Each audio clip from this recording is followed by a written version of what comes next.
శుద్ధి అవుతే ఏదైనా కానీ సిద్ధిస్తుంది. కనుక అందరూ ఒక్కసారి లేచి నిలబడితే జ్యోతి ప్రజ్వలన.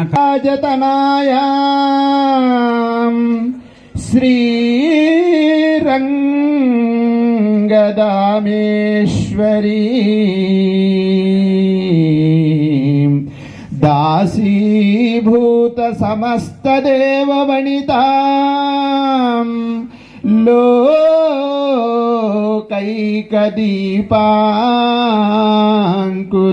లోకైకదీపాంకురాం శ్రీమన్మందకటాక్షలబ్ధ విభవ బ్రహ్మేంద్ర గంగాధరాం త్వాం త్రైలోక్యకుటుంబినీం సరసజాం వందే ముకుందీ. నమోస్తుతే దీపరాజాయ నమః. శ్రీమహాలక్ష్మీ దేవ్యై నమః. నవదుర్గాం మహాకాళికాం బ్రహ్మ విష్ణు శివాత్మికాం త్రికాలగ్న సంపన్నాం నమామి భువనేశ్వరీం. సుధాస్వేతినం శ్వేతమహాపతాకినం సేవాఘడ నివాసినం సేవాలాలం గురుం నమామ్యహం. దర్శితం येन తస్మై శ్రీ గురువే నమః. ధ్యానమూలం గురుమూర్తి, పూజామూలం గురుపదం, మంత్రమూలం గురుర్వాక్యం, మోక్షమూలం గురుకృపా. సర్వమంగళ మాంగళ్యే శివే సర్వార్థసాధికే शरण्ये त्र्यंबके गौरी नारायणी नमोस्तुते. आदि अनादि अणु अणु कणु कणु में व्याप्त भगवान परमेश्वर को साष्टांग दंडवत प्रणाम करते हुए हमारे हृदय में विराजमान आदि शक्ति माँ पराभवानी को प्रणाम करते हुए हमारे अज्ञान को तिमिर नाश करने वाले सदगुरुदेव भगवान के चरणों में प्रार्थना पूर्वक दंडवत करते हुए सदगुरु सेवालाल महाराज जगदम्बा माँ भवानी के इस पवित्र प्रांगण में हिंदू समाज के लिए, हिंदू हितों के लिए यह जो कार्य प्रारंभ हो रहा है, इन मंच पर विराजमान क्षेत्र के क्षेत्रीय प्रचारक जी और भरत कुमार जी हमारे बीच में पधारे हैं, उनका मैं हृदय से अभिनंदन करता हूं। और श्री महाराज हमारे बीच में पधारे, उनका मैं अभिनंदन करता हूं। ट्रस्ट के सभी ट्रस्ट अधिकारी और मातृशक्ति में विराजमान उनका भी मैं स्वागत करता। मेरे सामने विराजमान भगवान के स्वरूप बाल गोपाल के हृदय में बैठे ईश्वर को, मेरे युवा साथियों और मेरे पूज्य पिता तुल्य बुजुर्गों, आप सभी के हृदय में बैठे हुए ईश्वर को जय श्री राम राम राम। प्रेम से और भक्ति भावना के साथ में मुट्ठियों को बंद करके एक बार मेरे साथ में बोलिए जय जय श्री राम, जय जय श्री राम, जय जय श्री राम। इसके साथ में कह सकते हैं कि हम राम जी के, राम जी हमारे हैं। बंधुओं, क्यों हमें हिंदू संगठनों के कार्य करने पड़ रहे? हिंदू बहुल्य है, फिर भी हिंदू बचाओ यात्रा निकालनी क्यों पड़ रही है? इस पर हमें चिंतन और मंथन करना पड़ेगा। आज ये मजबूरन हमें कहना पड़ रहा है कि हिंदू जागो, हिंदू संगठित हो जाओ। तो इसका मतलब है कहीं न कहीं हिंदू सोया हुआ है। तो कहाँ सोया हुआ है, किसके लिए सोया हुआ है, किस रूप में सोया हुआ है, इसके लिए हमें चिंतन और मंथन करना होगा। इस पवित्र प्रांगण में सतगुरु सेवालाल महाराज के इस जन्म स्थान पर भव्य और दिव्य झांकियां जो दिख रही हैं, यहाँ वेद विद्यालय जैसा बच्चों को पढ़ाने के लिए विद्यालय भी है और योगियों के लिए योग करने के लिए साधना केंद्र भी है, मुनियों के लिए ध्यान करने के लिए देवालय भी है और आने वाले भक्तों के लिए यहाँ बैठ करके चिंतन मंथन करने के लिए देव स्थान भी है। ऐसा पवित्र प्रांगण में बैठ करके आज हमें संकल्प लेने की आवश्यकता है। तो हम संकल्प क्या लेंगे? आज के इस मंच से ये संकल्प लेंगे। मेरी हिंदी भाषा जो है मातृभाषा है, बच्चे शायद समझ नहीं पाएंगे। इनके जो गुरु है थोड़ा जरा समझाइएगा, पास में बैठ करके मेरी बात को ध्यान से सुने। मुझे तेलुगु आता नहीं, इसलिए मैं मातृभाषा हिंदी में बात करूंगा। और हिंदी पर गर्व होना चाहिए कि हमारा देश का राष्ट्र अध्यक्ष भी वहां जा करके हिंदी में ही बात करता है और बड़े बड़े राष्ट्र अध्यक्ष सुनते हैं, इसलिए हिंदी पर हमें गर्व करना चाहिए। हमारे प्रधानमंत्री जी हिंदी में बात करते हैं और कान में लगा लगा करके दूसरे राष्ट्र के लोग सुनते हैं कि क्या बोल रहे हैं। तो आप तो हिंदुस्तान में बैठे हैं और मेरे प्यारे हिंदू भाई हैं, मेरी वेदना को, मेरी पीड़ा को, मेरी बात को सुनने का प्रयास कीजिएगा। यहाँ बैठे हुए सभी हिंदुओं को कहना चाहूंगा कि हमारे ही सामने ये प्रश्न खड़ा हो गया है कि जिन परंपराओं को, आदिगुरु शंकराचार्य भगवान की परंपरा को, स्वामी विवेकानंद जी की परंपरा को, देवी देवताओं की संकलाओं को, भक्तों की, वीरों की इस धरती को कोई न कोई विधर्मी खड़ा होकर के ललकार रहा है। देश हमारा पुकार रहा है। किस चीज के लिए पुकार रहा है? प्यारे हिंदू भाइयों और बहनों, ये बात समझने की आवश्यकता है। हम कोई भी राज्य के होंगे, राज्य में कोई भी जाति के हो सकते हैं, उनके बाद में ये सब राज्य, ये भाषा सभी बाद में है, बचना है तो हमें हिंदू बनना होगा। हिंदू बन करके ही बचा जा सकता है, नहीं तो अधर्मी विधर्मी षड्यंत्र के तहत धर्मांतरण करवाने के लिए तटों पर खड़े हैं, घर घर में जाकर के कुप्रचार कर रहे हैं। उन कुप्रचारों को रोकना होगा। क्यों रोकना होगा? हमें अपने धर्म से दूर कर रहे हैं, हमें अपने गौरवशाली इतिहास को भुलाने का षड्यंत्र कर रहे हैं। इन षड्यंत्रों को, कुचक्रों को समझना होगा।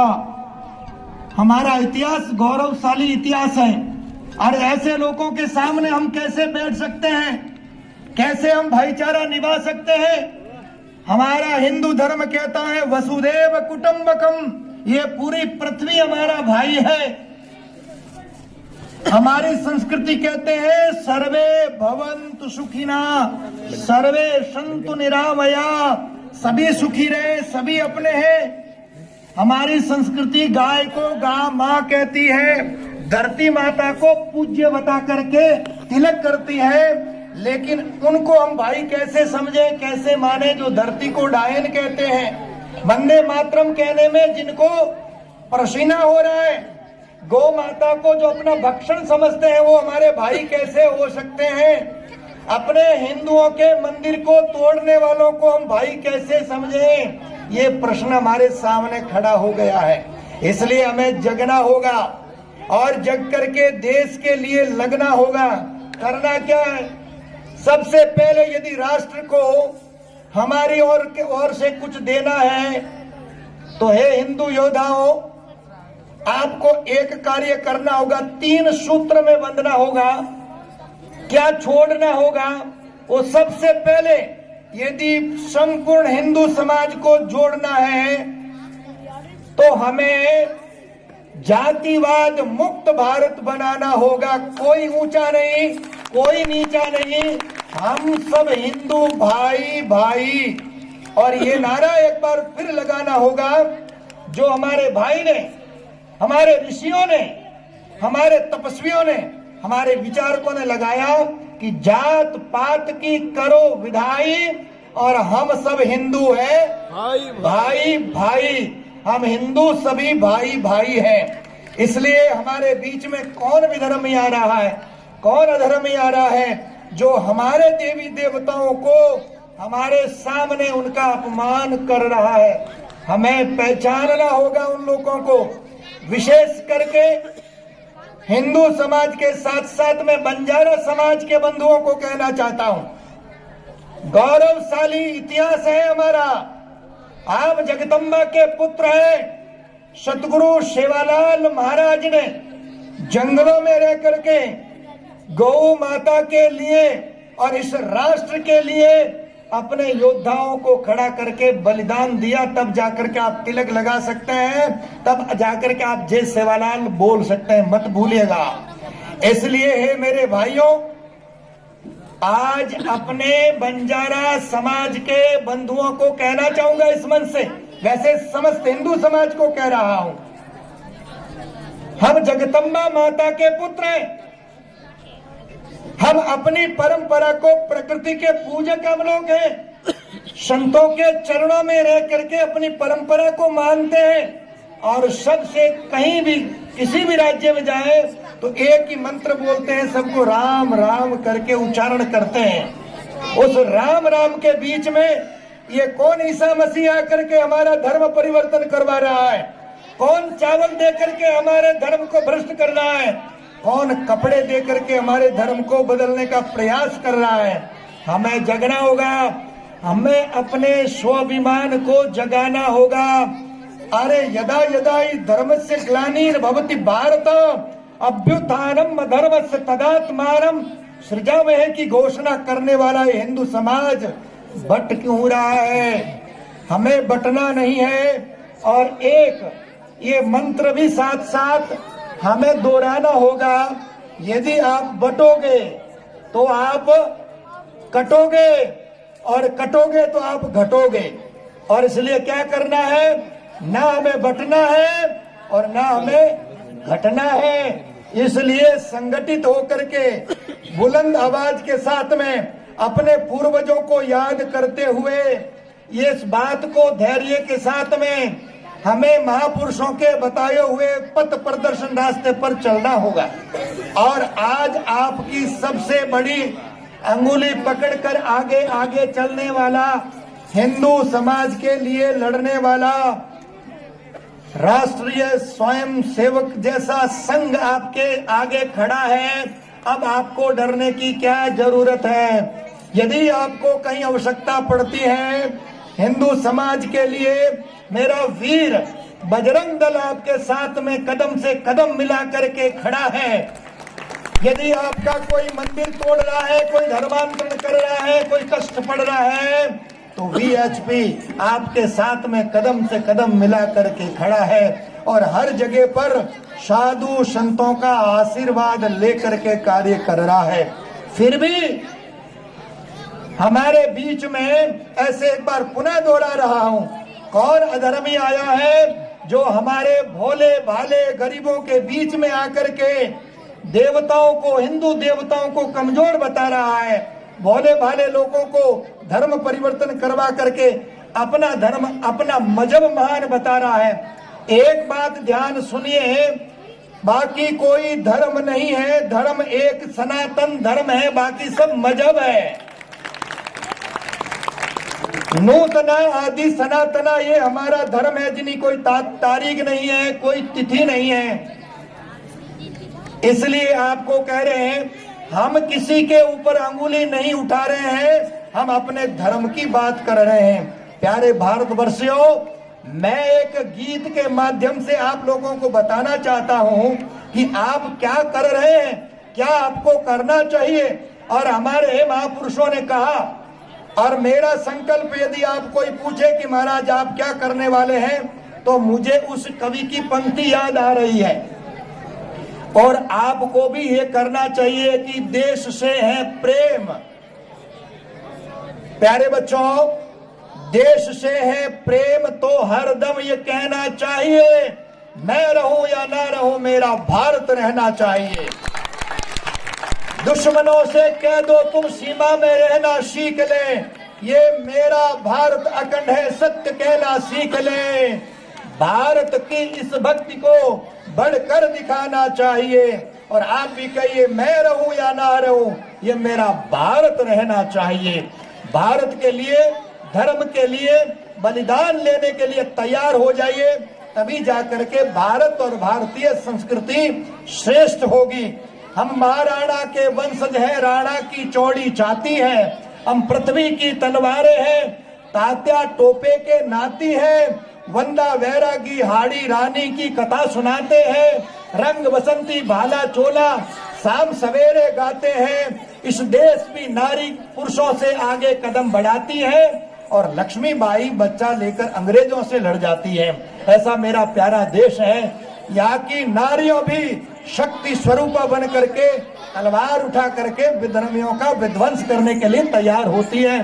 ये हिंदू समाज के लोगों, आपको जगना होगा, आपको कुचक्र में नहीं बसना है। आज शब्द उठाइए कि आप यहाँ से जाने के बाद गर्व से तिलक लगाएंगे, गर्व से रोली बांधेंगे, गर्व से मंदिर जाएंगे और विधर्मी यदि आपके घर में, आपकी कॉलोनी में आपका धर्म परिवर्तन करवाने के लिए यदि आता है तो छाती ठोक कर खड़ा होना होगा, तब ये धर्म बचेगा। इतनी ही बातें करते हुए आज इस कार्यक्रम को देखते हुए मैं, यदि मुझे कोई भी कार्य मेरा राष्ट्रीय स्वयंसेवक के पदाधिकारी बताते हैं तो संन्यास परंपरा का एक सेवक, एक सिपाही होने के नाते मेरे जितने भी सेवक होंगे वो अगली पंक्ति में आपको खड़े दिखाई देंगे। इतना कहते हुए और बंजारा समाज के बंधुओं को विशेष करके कह रहा हूं, आपकी गौरवशाली परंपरा देखिए।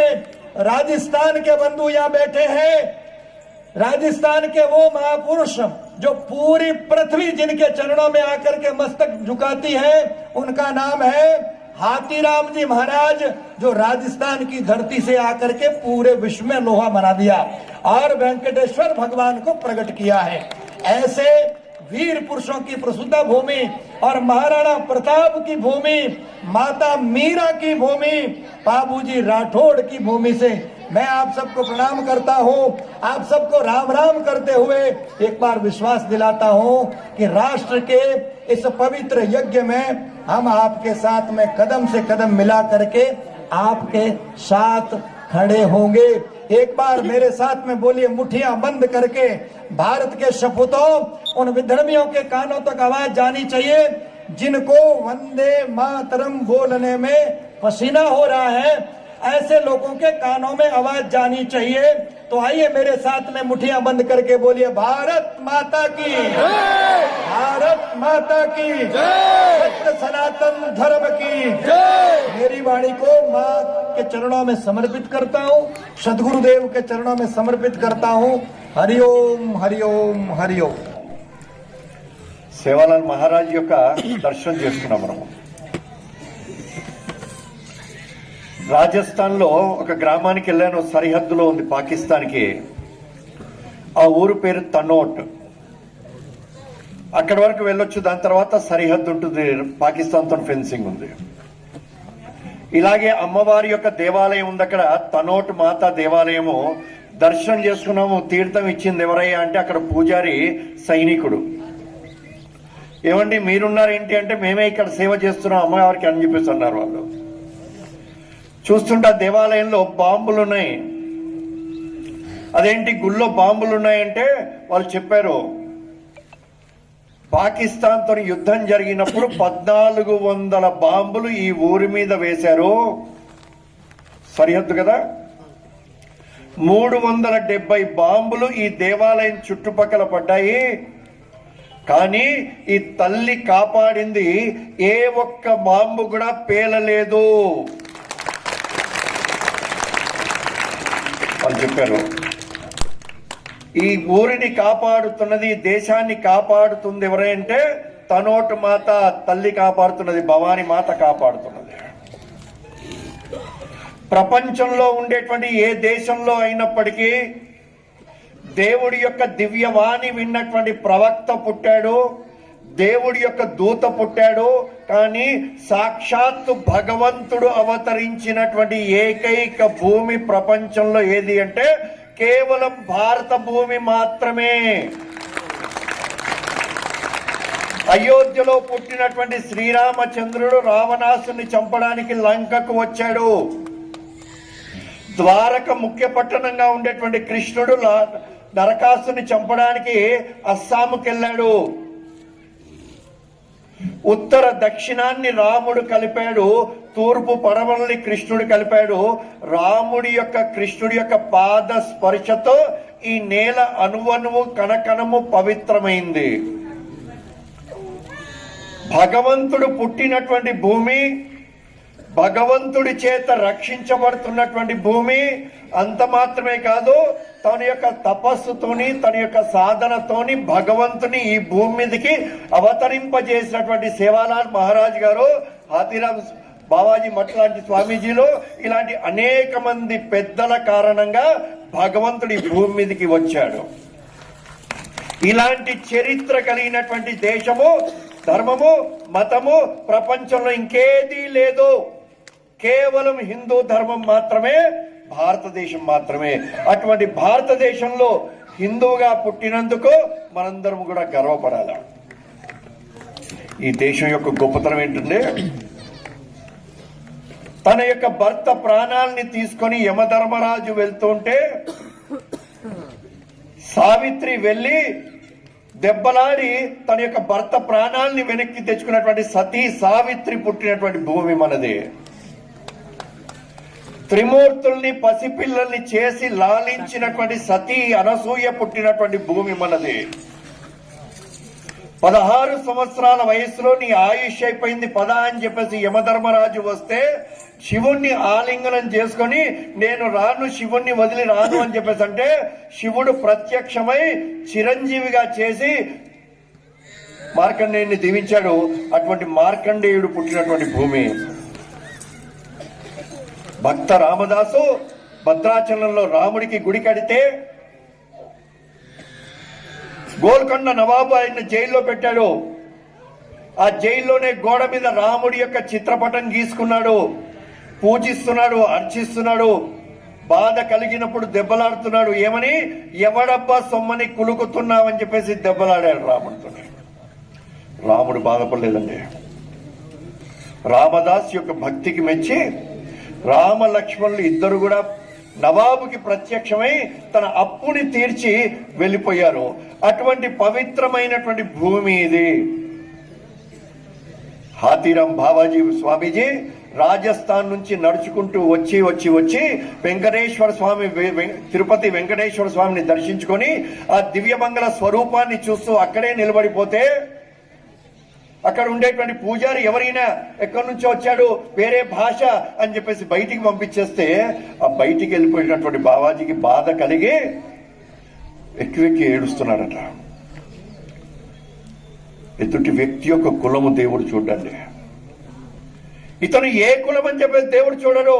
దేవుడికి కావాల్సినటువంటి ఏ కులానికి చెందిన, ఏ అంతస్తుకు చెందినప్పటికీ తన హృదయంలో ఉండేటువంటి, తన పట్ల ఉండేటువంటి భక్తిని మాత్రమే దేవుడు చూస్తాడు. వెంకటేశ్వర స్వామి బయట కూర్చొని బాధపడుతున్నటువంటి బావాజీ దగ్గరికి వచ్చి, గుడిలోకి నేను రానియకపోతే ఏంటి, నేనే నీ దగ్గరకు వస్తానని చెప్పేసి ప్రతిరోజు పవలింపు సేవ ఇవ్వగానే వచ్చి కబుర్లు చెప్తుండేవాడు, మాట్లాడుతుండేవాడు, ఆటలాడుతుండేవాడు, పాచికలాడాడట. ఒక రోజున ఆటలాడుతూ మర్చిపోయాడు. ఉదయం సుప్రభాత సేవ ప్రారంభమైపోయి పూజారులు వస్తూ ఉంటే అప్పుడు వాళ్ళ యొక్క మాటలు వినేసి ఈయన పరిగెత్తుకుంటూ వెంకటేశ్వర స్వామి లోపలికి వెళ్ళాడట. ఆయన యొక్క కంఠాభరణం ఏదో అక్కడ వదిలేశారు. అది చూసి ఈ బావాజీ ఆ కంఠాభరణాన్ని తీసుకొని స్వామివారి దగ్గర గుళ్ళోకి వెళ్తుంటే ఇతను దొంగలించాడనేటువంటి భావనతోని అతని జైల్లో పెట్టాడు. అతను చెప్పాడు, నేను రోజు స్వామివారితో మాట్లాడుతున్నాను, ఆడుకుంటున్నాను అని చెప్పేసి. నవాబ్కి నమ్మలేదు. నువ్వు నిజంగా మాట్లాడితే ఈ జైలు మొత్తం కూడా చెరుకు గడలను పెడతాను, రేపు ఉదయం మొత్తాన్ని కూడా దీన్ని పిండి చేయాల. ఏం చేస్తాడు? పక్కన కూర్చొని రామ రామ రామ రామ శ్రీరామ జయరామ జయ జయరామ అని చెప్పి రామనామం చేస్తుంటే జైలుకి ఉండేటువంటి తలుపులు మూసేసే ఉన్నాయి. లోపలికి ఏనుగు ఎక్కడి నుంచి వచ్చిందో తెలియదు. ఏనుగు వచ్చింది, ఆ చెరుకు గొడవ మొత్తాన్ని కూడా పిప్పి చేసేసింది. ఇది చూసినటువంటి ఆశ్చర్యం వేసింది. ఆశ్చర్యం వేసి లోపల ఉండేటువంటి ఏనుగు ఎక్కడి నుంచి వచ్చింది? ఆయన నిజమైనటువంటి భక్తికి తల వంచారు. ఒకటి హాతీ, ఏనుగు వచ్చింది కాబట్టి హాతీ రామనామం చేస్తున్నాడు కాబట్టి హాతీరామ్ బావాజీ మఠము ఈ రోజుకి కూడా తిరుపతి కొండ మీద ఆ స్వామివారి యొక్క ముఖ్యమైనటువంటి ద్వారానికి పక్కన ఉండేటువంటి హాతీరామ్ మఠము, దాని మీద స్వామివారు వెంకటేశ్వర స్వామి హాతీరామ్ బావాజీతోనే పాచికలాడుతున్నటువంటి బొమ్మ చూస్తుంటాం. మరి నిజమైనటువంటి మనందరం కూడా వెంకటేశ్వర స్వామి యొక్క భక్తులము అంటే ఎదుటి వ్యక్తి యొక్క కులం ఏంటి అనేటువంటి భేదభావాన్ని చూసి స్వామీజీ మాట్లాడుతూ అదే చెప్పారు. ఇప్పుడు ఏ కులానికి చెందినప్పటికీ, ఏ భాష మాట్లాడినప్పటికీ, ఏ ప్రాంతానికి చెందిన ఏ అంతస్తు అయినప్పటికీ అతని లోపల ఉండేటువంటి భగవంతుని చూడాలి, అతను హిందువుగా భావించాలి, ప్రతి ఒక్క వ్యక్తిని గౌరవించాలి. ఇదే నిజమైనటువంటి హిందూ అంటే. అయోధ్యలో రాముడి యొక్క ప్రతిష్ఠ చేసుకున్నాము అంటే రాముడు ఏ విధంగా అయితే శబరి యొక్క ఎంగిలి చూడలేదు, శబరి యొక్క భక్తిని చూశాడు, గుహుడి యొక్క కులం ఏంటో చూడలేదు, గుహుడి యొక్క భక్తిని చూశాడు. కృష్ణుడికి చెప్పారు, అయ్యా ఎవరో కుచేళ్ళంటే నీకోసం వచ్చారంటే పరిగెత్తుకుంటూ వెళ్ళాడు. కుచేలుడు యొక్క అంతస్తు చూడలేదు కృష్ణుడు. నిజమైనటువంటి రామ భక్తులం అంటే, నిజమైనటువంటి కృష్ణ భక్తులం అంటే ఎదుటి వ్యక్తి యొక్క కులం ఏంటి, భాష ఏంటి, అంతస్తు ఏంటి అనేటువంటి భావన లేకుండా ఇతని లోపల రాముడు ఉన్నాడు, ఇతని లోపల దుర్గమ్మ ఉంది అనేటువంటి భావనతో ప్రతి ఒక్కరిని గౌరవించాలి. అదే నిజమైనటువంటి భగవంతుడి యొక్క ఆరాధన. ఈ రోజున ఈ సింధు సమ్మేళనం మనందరం సంకల్పం చేసుకోవాలి. బయట ఉండేటువంటి కుల భేదాలు ఏవైతున్నాయో అవి ఎలా పోతాయి పక్కన పెట్టండి. నా మనసులో ఉండేటువంటి కుల భేదాన్ని నేను కడిగివేయాలి. ప్రతి వ్యక్తిలో భగవంతుని చూడాలి, ప్రతి వ్యక్తిలోని కూడా ఆ భగవంతుని ఆరాధించాలి, సేవించాలి, గౌరవించాలి. ఇది చాలా ముఖ్యమైనది. ఈ రోజున పిల్లలు బ్రహ్మాండంగా ప్రదర్శన చేశారు. మీ అందరికి కూడా శుభాకాంక్షలు. మళ్ళీ ఒక్కసారి పిల్లలు చేసినటువంటి చప్పట్లు కొట్టండి. చాలా బాగా చేశారు. చూస్తుంటే అనిపించింది హాస్పిటల్లో ఐసీయూలో ఉన్నటువంటి వాళ్ళు లేచి పరిగెత్తాడేమో అని చెప్పేసి వాళ్ళ యొక్క డ్రమ్స్ వింటుంటారు. అంత అద్భుతంగా వాయించారు, ప్రదర్శన చేశారు. అవి చూస్తుంటే ఉత్సాహం పెరుగుతుంటుంది, పౌరుషం కలుగుతుంటుంది. ఇది భారతీయత అంటే. భారతదేశం అంటే కేవలం ముక్కు మూసుకొని తపస్సు చేయడం మాత్రమే కాదు, ముక్కు మూసుకొని తప్పకుండా తపస్సు చేసే వాళ్ళు చేస్తున్నారు. కానీ ఈ ధర్మాన్ని రక్షించే